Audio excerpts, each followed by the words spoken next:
Welcome to Fox Soul's Black Report, the space where we bring you Black America's headline news, views, and opinions. Today is January 5th, 2022. I'm Seth Lemon. I'm Romeo. Peace and love. I'm Nielle. And I'm Demi. And on today's report, no school today for hundreds of thousands of children in one of the nation's largest districts.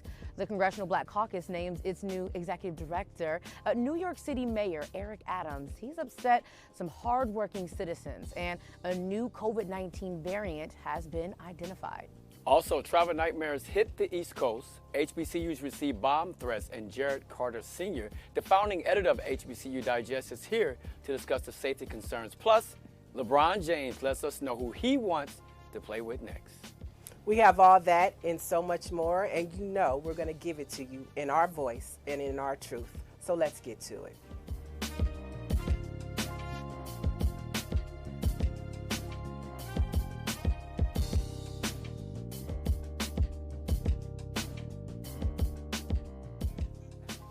Classes were abruptly canceled today for about 350,000 students in Chicago's public schools. And this announcement last night before 11 o'clock. It left many families scrambling for childcare today.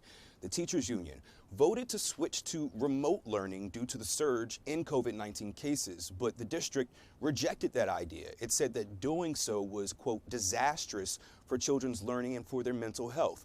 Chicago's mayor, though, she says teachers who don't show up today are going to be put on no pay status. The union says they're not going to return until cases subside substantially or until the district does more to protect staff and students. I know a lot of families were rushing to figure out what to do with their children today because that announcement came so late last night. Absolutely. Again, from Chicago here, I have so many family and friends who were tremendously affected by this. And I just wanted to break down just a little bit more about what's going on. So you had the teachers here, the teachers union. They were like, hey, we don't feel like the classroom is safe right now. All we want to do is just teach from home. That's the only thing they asked for. Hey, we don't want to be inside the classrooms. We still want to teach our students. So 90% of teachers said we can just teach from home. That's all they wanted. And so CPS, instead of responding and trying to find a way to fix this, what they did is they canceled school altogether, which, like you said, so unfair. So then you have the parents who are like you said, not ready for it. But then you also have teachers who are locked out of their accounts, who could not even log in. You have so many teachers on Twitter right now, on Facebook, like literally showing their screen locked. They couldn't even get into their account to try to teach their children. Mayor Lori Lightfoot, she made in a statement, but also it's just like there are a lot of parents who are like, why couldn't we just reach a resolve weeks ago before students got back to school? Right. Yeah. I mean, I agree with that. But as a dad, as a parent, could be the blueprint moving forward. Hopefully this doesn't happen in Los Angeles next week. My son is scheduled to go back to school. I know the importance of my son being in school. I know sometimes kids being in school, this is like the best meal they're going to get of the day. And it does provide safety for them being in school. So it's unfortunate the way they handle this in Chicago, but the rest of the country has to be on notice. The union is called the American Federation of Teachers. They are located in Washington, D.C. I talked to Frederick Ingram, who is the Secretary and Treasurer, this morning, and basically the issue is that Chicago is not really ready to receive the students back, and they wish that Chicago would have a better model like they do here in Los Angeles, as well as what's happening in New York. So they're really pushing Mayor Lori Lightfoot to be more accountable, to be more responsible, and set up the protocols and provisions to protect these students. And on the last note, Black and brown students make up majority of the Chicago schools, a large portion of it. So this definitely is affecting the Black and brown community. Yeah, Absolutely. This is something that we're seeing across the country. It's really poignant today because it's in Chicago and it's such a large school district, but there are about 4,500 schools across the country that are going to close because of the surge in Omicron. So parents across the U.S. now left scrambling, trying to figure out what to do, and that's really tough. Childcare is expensive. Absolutely. I mean, you definitely have Romeo, and I'm happy. I always love when you speak from a father's perspective, because I understand too, like you said, you already have like a system, and so now have to find a way to teach from home. But also, you can't deny here, there are teachers that are saying, hey, half of our students are out sick. Half of my classroom is not even in class right now because one, Nielle, like you said, many of CPS, they don't even have enough tests for all of the students to get tested before coming back to school. And not to mention, some are quarantined right now. Some students have COVID. So I don't even have a full classroom. So it's like, what is the point of even having a classroom right now? This debate will definitely rage on. All right, Nielle? Yeah, we'll continue to cover this story. Now let's jump into our political headlines. A key aide for Kamala Harris is moving on. His name is Vincent Evans. Harris's Deputy Director of Public Engagement and Intergovernmental Affairs has taken a top job at the Congressional Black Caucus. Evans said in a statement he was deeply honored taking on the new role. Now, Evans was a political director for Harris during the transition and held the same post while she was a nominee for vice president during the later stages of the runoff for the 2020 election. We know that Kamala Harris's office has been making some changes, which it does look like for the better because she's been more at the forefront when we look at headlines. But I think this is a good move for the Congressional Black Caucus as we gear up for the 2020 midterms. Their messaging is going to have to be strong, and it's going to have to resonate with the black community, and I think Evans is the guy for the job. I agree with you on that, but I would say this. With so many people departing VP Kamala Harris's camp, what does this make her look like if she wants to run in 2024? Is it something that's going on internally that we really don't know about? And will that truth come to surface soon? We'll see. Yeah, there have been some reports of bullying inside her office, and some of the conservative media outlets have kind of seized on that to try to characterize her a certain way. But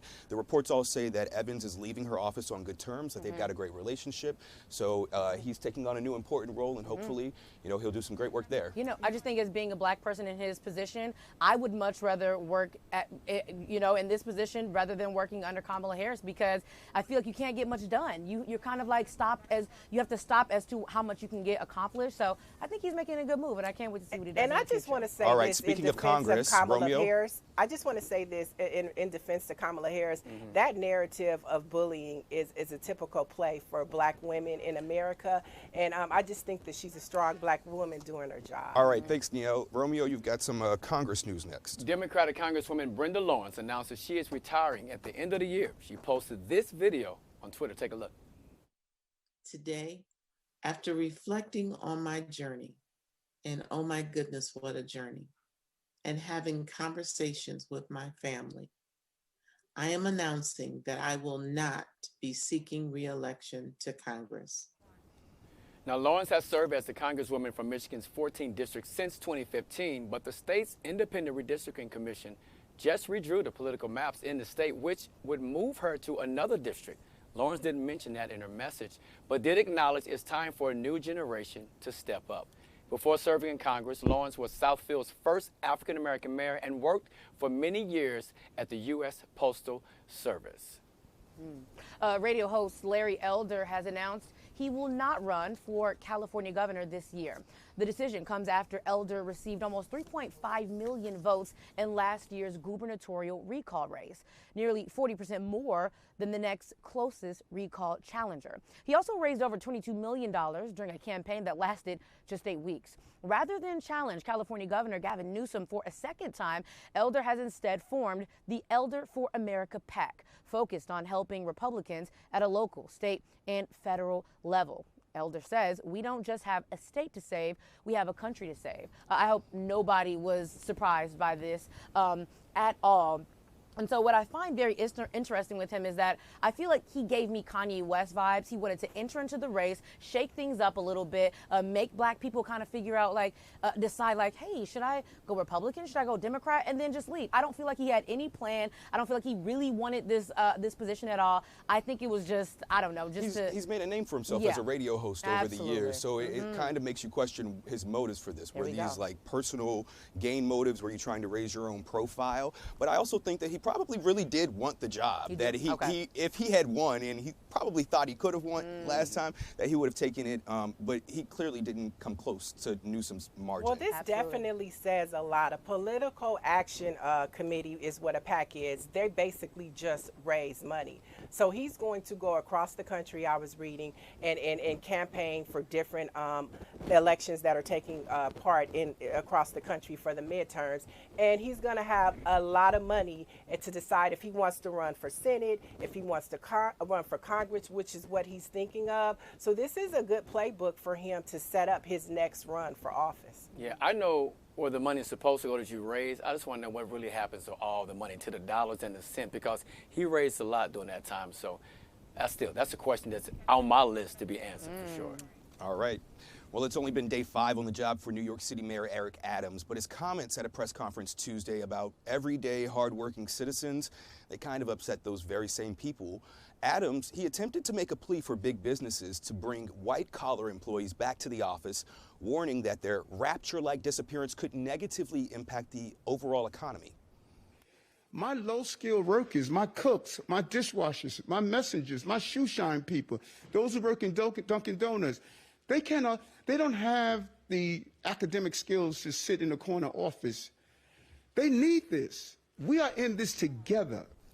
So the New York City mayor was saying he needs high-earning workers to go back to the office so they can go to the cleaners, go to the coffee shop or the restaurant and spend their high-earning salaries for all New Yorkers to benefit. But of course, critics quickly jumped on that low-skilled comment. Some others, they defended him, although the wording was kind of rough. I'm not sure if he said exactly what he intended in his heart, because we know from his political campaigning how he feels about everyday hardworking Americans, but it was kind of just maybe a slip of the tongue or not the best way to express that point. Yeah, I definitely think that it was an honest mistake, but I will say, as a person who has been in hospitality and a server for many years, I don't want there to be a narrative about working in hospitality, because those same essential workers are the people that we depended on throughout the pandemic, that were the only people that wanted to go to work while many of us were at home, maybe battling COVID or staying out of the way. So I do think it was an honest mistake, but he did try to clear it up on Twitter just a second ago by saying low-wage workers, and I think that's what he meant by, I think he didn't mean low skill, I think he meant low-wage workers, but still, it's like, you got to be careful. Yeah, go ahead, Neil. No, you go ahead. When you're in that situation, your choice of words are very important, because people are listening and they want to tear you down. If they have the opportunity, they're going to come for you. We know that. I believe he meant well in this situation. And at the end of the day, he's just trying to say we need to support these people. So please go out. Don't hesitate. We know the pandemic is rough right now, but if you can still go out and contribute to the cause, do so. Yeah, I know there were a lot of talk about, a lot of people were saying that people are going to regret that they elected Adams for mayor.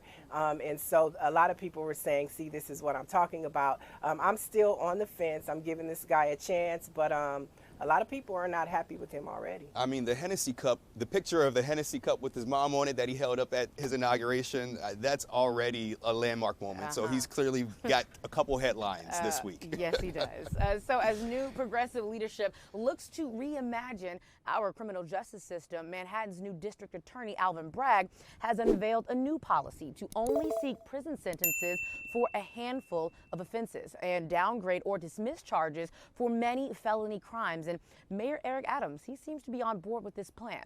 Bragg instructed his prosecutors to stop seeking prison sentences for any crimes aside from homicides, assaults resulting in serious injury, domestic violence felonies, sex offenses, public corruption, as well as major economic crime. So with Alvin Bragg here, this is what he campaigned for in New York, in New York City, and New York voters, they voted for this. So he's pretty much coming and following through on what he said that he would let everyone know in New York that he would do. So what I thought was really interesting is he did clear it up. And he said that there will be still full investigations, because a lot of people were just like, whoa, like, okay, what's going to happen here? And it's going to be a case-by-case basis based on the facts. So just really quick, he says what he's looking to accomplish is he wants assistant district attorneys to consider a few things. What is the impact of incarceration for a person? Does this person increase or decrease public safety? Also, future barriers for a person when they go to jail or when they get out, their housing. Will this affect them being able to get a job? And so I think that is so lovely that he's thinking about this, because we have so many incarcerated Black and brown people who have no options when they get out of jail. The U.S. incarcerates more people per capita than any place else in the world, and we've seen this in California, particularly here in Los Angeles, as District Attorney George Gascon has made some changes to sentencing and charging overall, and how the police unions and some of the prosecutors have fought back against that, not really liking what he's done and saying that he's letting these criminals get off early. So there absolutely needs to be a balance between the two, but it's great to see that people in these leadership positions are considering the overall impact to people's lives. This is what we talk about when we talk about reimagining our criminal justice system. It's radical to some, but this is progressive to others. And if we want to think outside the box, we should give this guy a chance, Bragg, to see if this really works. I mean, it's working here in Los Angeles. A lot of people are upset, but it is making the change that a lot of people want to see. That is true. All right, someone had a warning for New Yorkers visiting former President Donald Trump's new hometown in Florida. Leave if you are woke. Trump became one of the Palm Beach's residents in 2019, moving from his native New York City. He said in a Fox News interview last year that being woke means you are a loser. Palm Beach police say someone's placed flyers on New York license cars parked on the wealthy island reading, if you are one of those woke people, leave Florida. You will be happier elsewhere, as will we. The Merriam-Webster dictionary defines woke in a political context as meaning aware of and actively attentive to important facts and issues, especially issues of racial and social justice. So if you think about this, we know what woke means. We understand this. This is not trying to be a joke. This is people just being who they are. They're being racist. And like they're continuing to ride with Trump, and that lets us know that this storm is far from over. That lets us know that possibly in 2024, Trump and his Trumpettes could be back at it again trying to get that office back there in the White House. So we got to make sure we stay woke and not let that happen. Yeah, it's a good thing he canceled that press conference that was scheduled for tomorrow. Tomorrow, of course, the big anniversary of January 6th, the insurrection at the Capitol, and President Trump had planned to hold an event tomorrow along with some of the Democrats, but it's nice to see that he's kind of maybe had some people in his corner who suggested that wasn't the brightest idea. Well, that was probably the wokest thing he's ever done. All right, moving on to our next story. The niece of George Floyd is recovering after being shot on New Year's Day. It happened at an apartment complex in Houston, Texas. Police say 4 adults and 2 children were in an apartment when someone fired several shots, hitting 4-year-old Ariana in the torso. She had surgery and is recovering at a Texas children's hospital. I mean, it just goes to show you here that so many people were affected by what happened tragically to George Floyd. A 61-year-old man, is now free after spending 37 years in prison for a crime he did not commit. Yesterday, Willie Stokes walked out of a state prison near Philadelphia as an exonerated man. Stokes had been in prison after being convicted of murder in 1984, but his attorneys argued a witness was provided sex in exchange for false testimony.